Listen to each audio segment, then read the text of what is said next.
Today, we're going to be taking a look at my $1,000 Persona collection that includes figures, Nendoroids, vinyls, and books. Let's get into it. First up is the 3 Nendoroids I have. I have Tatsuya, Makoto, and Yu. I've been meaning to get more, but I've been waiting for the re-releases. I love all 3 of these. Now, I paid about $120 for all 3 of these, including shipping from Japan, which I'm very happy with. I think my favourite one of them has to be Yu, as he is my favourite Persona protagonist. He comes with the glasses face, which is really good, and the card in his hand is a really nice piece. I do love them all though, and I'm praying we get some different Persona 4 characters in Nendoroid form when Persona 4 Revival comes out, as 90% of Persona Nendoroids are all from Persona 5 unfortunately, which isn't a bad thing, I just want more diversity. Next up, I have 6 scale figures on my shelf, and we'll start with my only Persona 3 one. This is the Aegis 1/6 scale by Alter, and this is quite an old figure as it was released in 2012. This figure is outstanding, especially since it was released in a time where faces on figures could be really poor, and this figure just hits it out of the park in every aspect. This is huge, standing about 11 inches tall,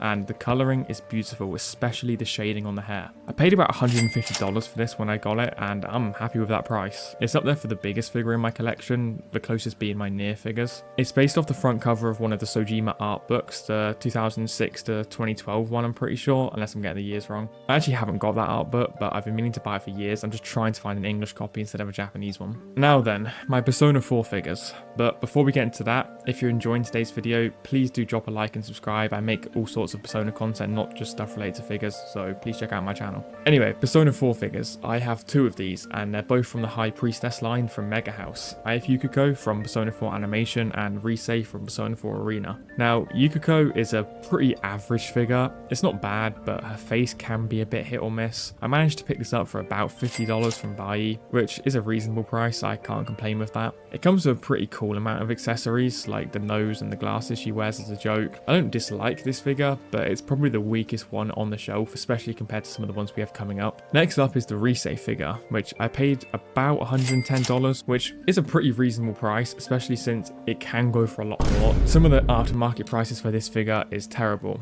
Nothing as bad as her Arabian armor figure though, that goes for like upwards of $600-700. Again, this figure comes with about 2 or 3 headpieces, and it comes with glasses she can wear. Overall, it is a really good figure. It's one of my favorites in the collection. Now, these are both 1/8 scales, so when you put them next to Aegis, you can really see the size difference, as Aegis is so much larger, not just in height, but just in overall body width. I still like both of them, but the Aegis figure kind of just outshines them in basically every way, especially the base. But anyway, now I have 3 Persona 5 scale figures. First up is my 1/7 scale Futaba from Fat Company. This is the smallest Persona 5 figure I have, but it's still really good, especially since Futaba is my favourite female character in the game. She has 2 display options. You can display her with the jacket, or you can display her without the jacket, where she's holding Morgana and she has her phone in her hand, which is the way I normally display her on my shelf. Overall, this figure is honestly great. It has a really nice base, and I think I paid about $90 for it, which I'm happy. I did drop it, and it has got a little bit of damage, which is kind of unfortunate, but it's what it is. Anyway, 2 of my favourite figures in my entire collection next. Firstly, we have the 1/8 scale Joker by Kota Pakia, and this figure is outstanding. The base, the jacket, the mask, the gun. I love this figure. It definitely was on the more expensive side. I paid about $180 for this one, but I don't regret it at all. It's the best Joker figure in my opinion, if we don't include the ones that cost over $1,000 and require half a room to display it. But anyway, this figure is beautiful. The base, especially the base, is unbelievable. I love the character design, especially in an age where a lot of figure bases are just so bland and boring. This one is unbelievable, and it matches the game's themes so well. Next up is my Makoto figure, and this is actually the most expensive figure in my collection. I think I paid somewhere in the region of $210 for this one. Now, this figure is ridiculous in size. It takes up so much room on the shelf, especially since the black base the bike sits on is so much wider than the bike itself. It's kind of unnecessary, but you know, that's just how figures work. Now, I do think the price on this one was a little bit too much. I don't think it's worth $210, but that's just aftermarket pricing, unfortunately. But this figure looks great. The bike is unbelievable. I love bike figures. The pose is definitely questionable, but it's just anime figures. You can't help that.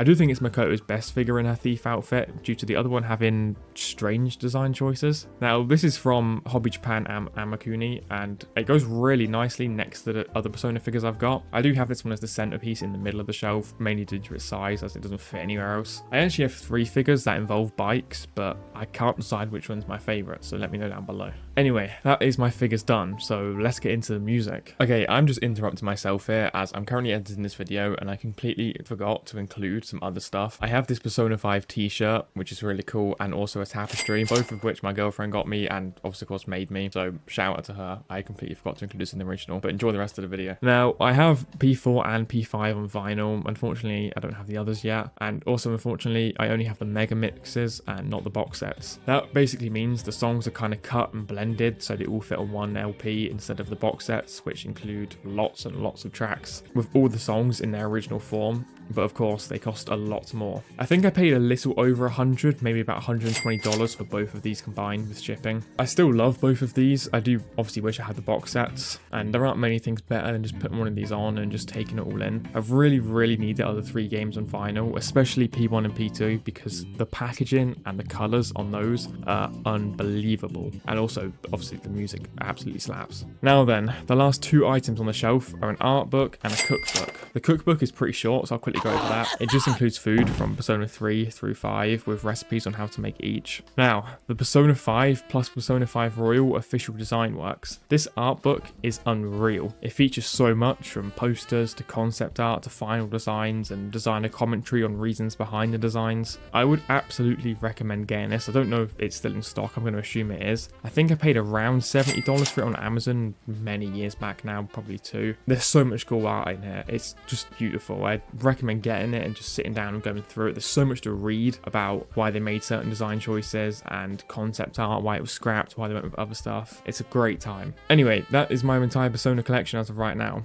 I'd love for you to comment down below telling me what your favorite item was today.